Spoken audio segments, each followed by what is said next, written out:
Buenas, mucho gusto. Mi nombre es José Abraham Loría y les presento el tema procesadores ARM en las consolas de videojuegos. Motivación. La verdad es que el tema de ARM me interesa mucho, debido a que es una compañía que ha crecido enormemente en los últimos años. Tomemos en cuenta que ARM no es una compañía que produce, es una compañía que diseña y desarrolla arquitectura de procesadores y licencia la propiedad intelectual de empresas como Nvidia, Qualcomm, Samsung, Tesla y Apple, entre otras muchas más. Está presente en aproximadamente un 90% del mercado de los móviles. Esto ha llegado a tal punto que gigantes como Google y Microsoft se preocupen de lo que sucede con ella. Esto es como lo que ha ocurrido con el caso de que otro gigante de las magnitudes de Nvidia intentase adquirir a ARM por 40 mil millones de dólares. 40 mil millones de dólares es una cantidad enorme. Para ponerse en contexto, podrías comprar casi 1.487.000 Toyotas Corollas. No viene al caso, pero son muchos Toyotas. ARM es un tema actual y considero que es una empresa que lo que repara es un futuro de crecimiento. Por eso me interesa en hablarles de ARM y en este caso su participación en el campo de los videojuegos. ARM más videojuegos, ¿qué mejor tema puedes conseguir? La lista de contenidos es la siguiente: muy poco de historia, consolas con procesadores ARM, así como mencionarles un poco las características de estos procesadores, actualidad y futuro. Muy poco de historia. Es importante hablar un poco sobre ARM y sus inicios, pero solo para ponernos en contexto. No quiero entrar en temas que se tratarán a detalle en otros videos. ARM es una arquitectura RISC, desarrollada por ARM Holdings. Sí, la R es de RISC. ARM sacó su primera versión comercial del procesador llamada ARM2, el cual era un procesador con una gran simplicidad, lo que originaba que el consumo de energía fuera bastante bajo. Esa es una de las características que han definido los procesadores ARM y le han dado el éxito que tienen hoy.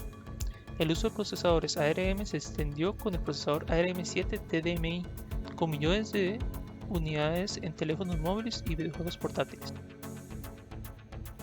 En 1993 se lanza la consola 3DO. Sí, ya hace bastante tiempo.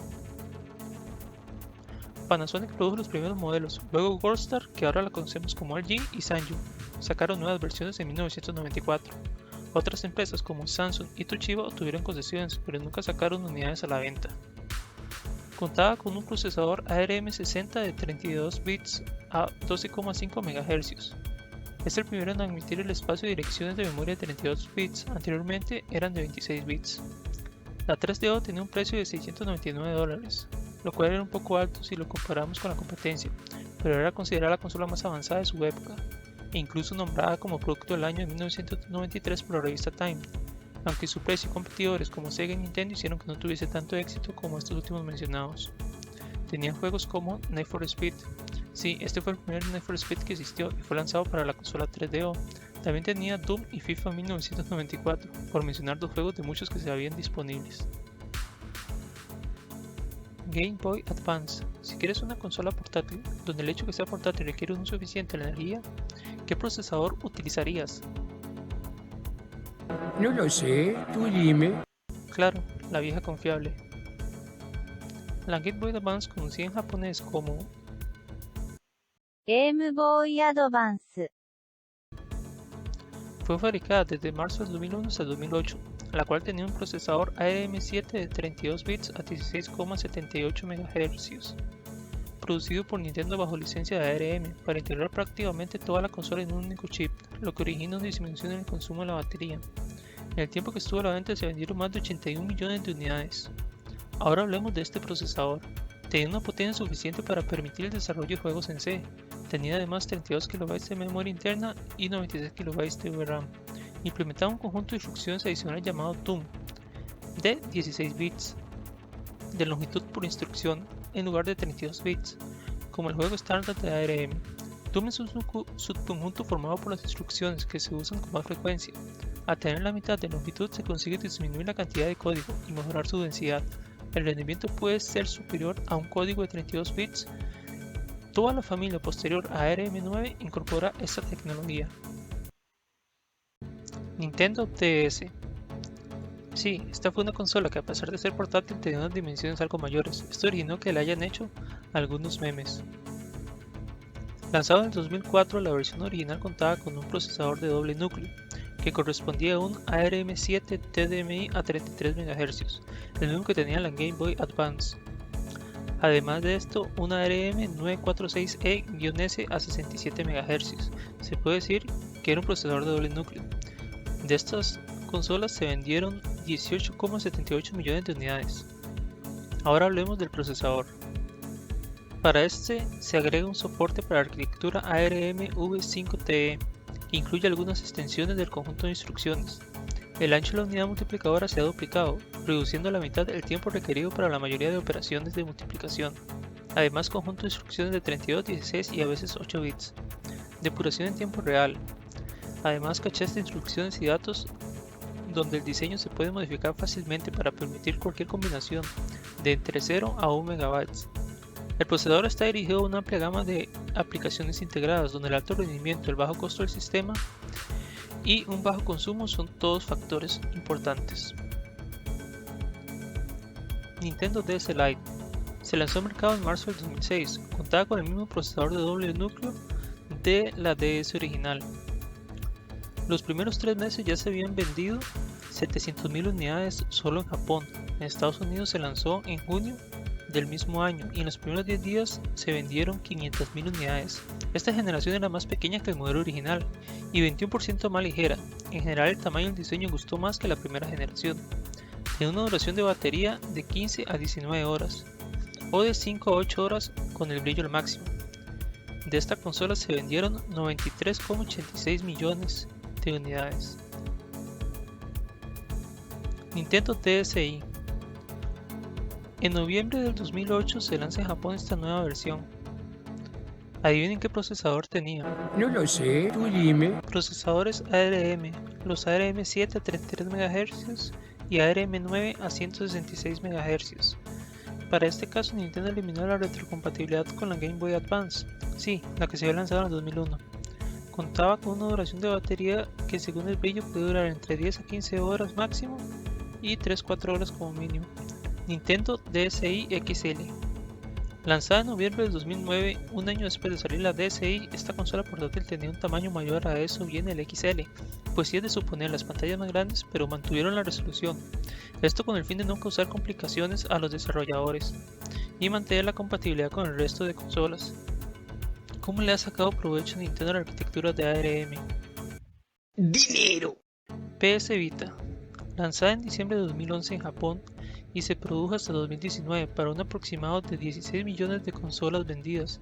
Esta unidad usaba un procesador ARM Cortex A9 Quad-Core a 444 MHz. Este procesador representa una canalización de doble problema, parcialmente desordenada y una arquitectura y un sistema flexible, con cachés configurables y coherencia del sistema. El procesador logra un rendimiento superior al 50% sobre el procesador Cortex A8 en una configuración de un solo núcleo. Nintendo 3DS. De esta gama de productos Nintendo sacó varias versiones. En febrero de 2011 lanzó en Japón la Nintendo 3DS. En julio del 2012 salieron el 3DS XL y el Nintendo 2DS. Estas consolas usaban un procesador de doble núcleo con un ARM9 a 134 MHz y un ARM11 a 268 MHz. Hablemos de este procesador. Los núcleos ARM11 apuntan a aplicaciones más exigentes. La caché se dirige fácilmente, se admiten acceso a datos no alineados, reducción de la producción de calor y menor riesgo de sobrecalentamiento, canalización rediseñada que admite velocidades de reloj más rápidas. El objetivo era hasta 1 GHz. Rutas de datos de 64 bits. El ARM11 MP Core tiene un soporte multinúcleo.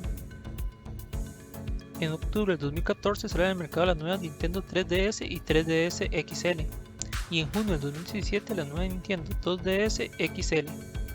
Estas tres tenían en común un procesador de doble núcleo con una ARM9 a 134 MHz, igual que en las tres anteriores, y una ARM11, pero esta vez a 804 MHz.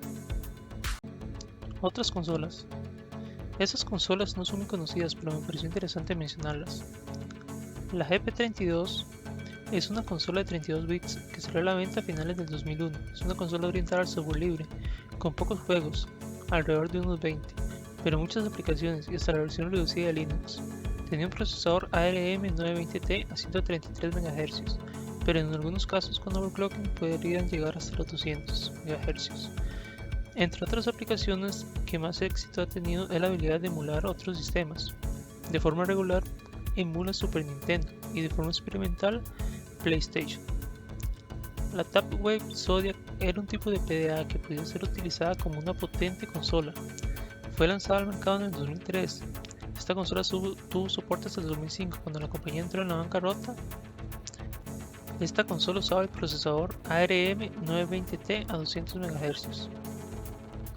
La GP2 X-Wiz.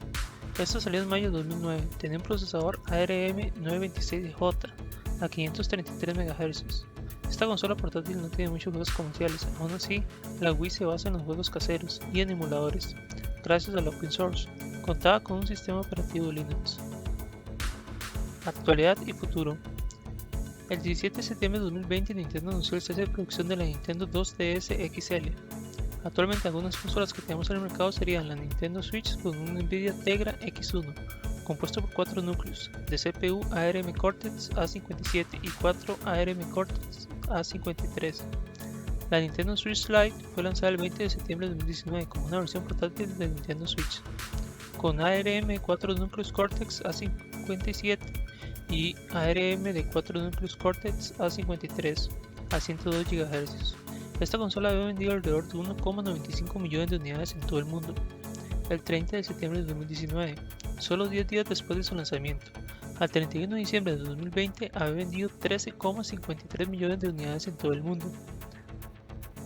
La GPD XD es una consola de juegos portátil basada en Android, producida por la empresa china Gamepad Digital. Lanzada a finales de 2015, tiene una forma similar a una Nintendo 3DS XL. Tiene una única pantalla táctil capacitiva y está optimizado para ejecutar emuladores y otro software nativo de Android. Funciona con Android 7. La GPD XD contiene una ARM Cortex A17 a 1,4 GHz, emparejado con un Mali-Tally T764. Está sincronizado a 600 MHz. Esto permite que se utilice para juegos nativos de Android acelerados en 3D, así como para emulación, que es el principal punto de venta de este dispositivo.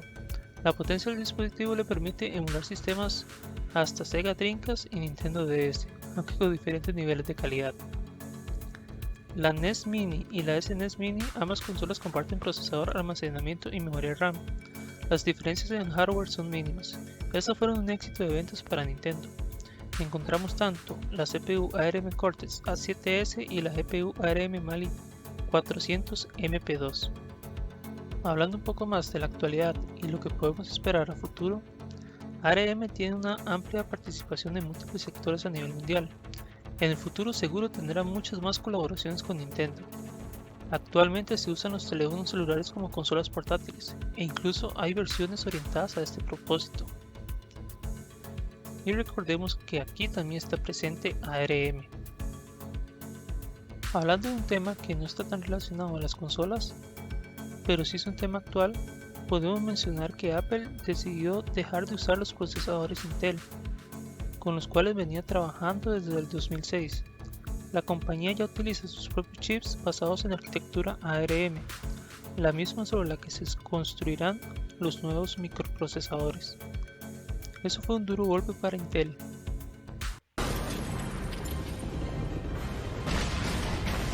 Conclusión. Durante muchos años, ARM ha ofrecido su propiedad intelectual a muchos fabricantes en el campo de las consolas portátiles. Han tenido un papel protagonista.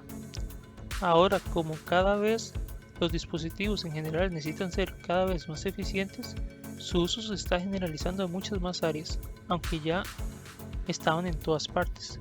El hecho de poder hacer procesadores tan eficientes han ocasionado que ARM contribuya enormemente a lo que tenemos hoy en día. Muchas gracias, espero les gustara el video y muchas gracias por su atención.